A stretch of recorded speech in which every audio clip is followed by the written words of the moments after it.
Disorder ముదిరితే ఆత్మహత్య ఆలోచనలు వస్తాయా సార్? ఆత్మహత్య సంబంధించిన ఆలోచనలు బైపోలార్ డిజార్డర్లో మిగతా జనరల్ పాపులేషన్తో కంపేర్ చేస్తే వీటిల్లో 2 నుంచి ఒక 6 రెట్లుగా ఎక్కువగా మనం నమోదవుతుంటుంది. డెఫినెట్గా డిప్రెషన్ టైంలో కానీ మేనియా టైంలో కానీ ఎస్పెషల్లీ ఇటువంటి మూడ్ డిస్టర్బెన్స్ ఉన్న స్టేట్లో ఆ వ్యక్తి యొక్క ఆలోచనలు మార్పు జరగడం సహజం.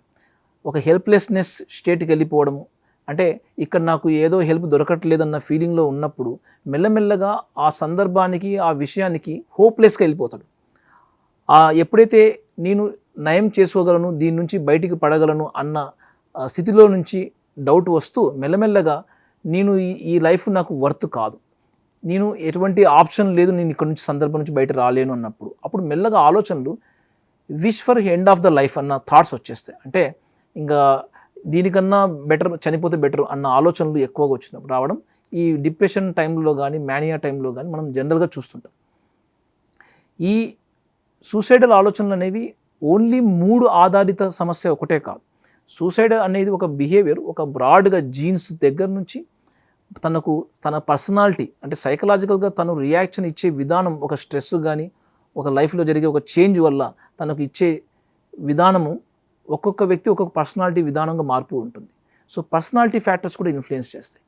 రెండోది వీటితో పాటు ఎన్విరాన్మెంటల్ సోషల్ ఫ్యాక్టర్స్ కూడా ఇన్ఫ్లుయెన్స్ చేస్తాయి. అంటే సడన్గా మనం ఎప్పుడూ చూడనంత స్ట్రెస్ ఆ వ్యక్తి తన లైఫ్లో చూశాడు అన్న ఫీలింగ్లో ఉన్నప్పుడు, ఆ వ్యక్తి ఫీలింగ్లో ఉన్నప్పుడు తనకు న్యాచురల్గా ఇది ఓవర్ బర్డెన్ ఫీలింగ్లా ఓవర్ ట్రామాగా ఫీల్ అవుతున్నప్పుడు సూసైడల్ ఆలోచనలు కూడా కొందరు ఎక్కడ కూడా సోషల్ ఫ్యాక్టర్స్ మనకు హెల్ప్ఫుల్గా లేవు అన్నప్పుడు దీన్ని మనము ఆల్మోస్ట్ ఆల్ పెసిమిస్టిక్ థాట్స్ వెళ్ళి మనకు సూసైడ్ ఆలోచనలు రావడం జరుగుతూ ఉంటుంది. డాక్టర్ గారు, బైపోలర్ డిజార్డర్ వెనుక కుటుంబం, సమాజం పాత్ర ఉంటుందా? బైపోలార్ డిజార్డర్ అనేది ఎంత జెనెటికల్ సంబంధించిన కారణాలు, అంటే అదేనా జెనెటికల్ కారణాలు ఇవ్వడం ఫ్యామిలీ యొక్క జీన్సే ఆ వ్యక్తిలో మనం జనరల్గా చూస్తుంటాం. సో ఫ్యామిలీ మ్యాటర్స్ డెఫినెట్గా, ఫ్యామిలీ వ్యక్తులు బైపోలార్ డిజార్డర్ను జెనిసిస్ అంటే తయారు చేయడంలో కానీ అది మెయింటైన్ చేయడంలో కానీ ఫ్యామిలీ యొక్క ఫ్యామిలీ యొక్క విధానము, రిలేషన్షిప్ మెయింటైన్ చేసే విధానం డిపెండ్ అయి ఉంటాయి.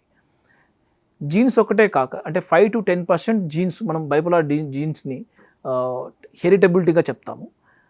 ఇద్దరు పేరెంట్స్ సంబంధించిన బైపోలార్ జీన్స్ ఉన్నప్పుడు జనరల్గా ఇంకొక 5 to 20% జీన్స్ ఎక్కువగా కంట్రిబ్యూట్ చేస్తాయి. వీటితో పాటు చైల్డ్హుడ్ అడ్వర్సిటీస్ ఎక్స్పీరియన్సెస్, అంటే చైల్డ్హుడ్లో తను పేరెంటింగ్ విధానం ఎంతవరకు రెస్ట్రిక్టివ్గా పెరగడము, క్రిటికల్ కామెంట్ ఎక్కువ ఎక్స్పోజ్ అవ్వడము, ఫిజికల్ వైలెన్స్ ఎక్కువ చూడడము, డొమెస్టిక్ వైలెన్స్ ఎక్కువ చూడడము, తర్వాత సబ్స్టెన్స్ యూజ్ ఎక్కువగా ఎక్స్పీరియన్స్ అవ్వడము, ఇవన్నీ చైల్డ్హుడ్ అడాలసెంట్ టైంలో ఈ బైపోలార్ డిజార్డర్కి కొంతవరకు రిస్క్ ఫ్యాక్టర్స్గా ఉంటాయి.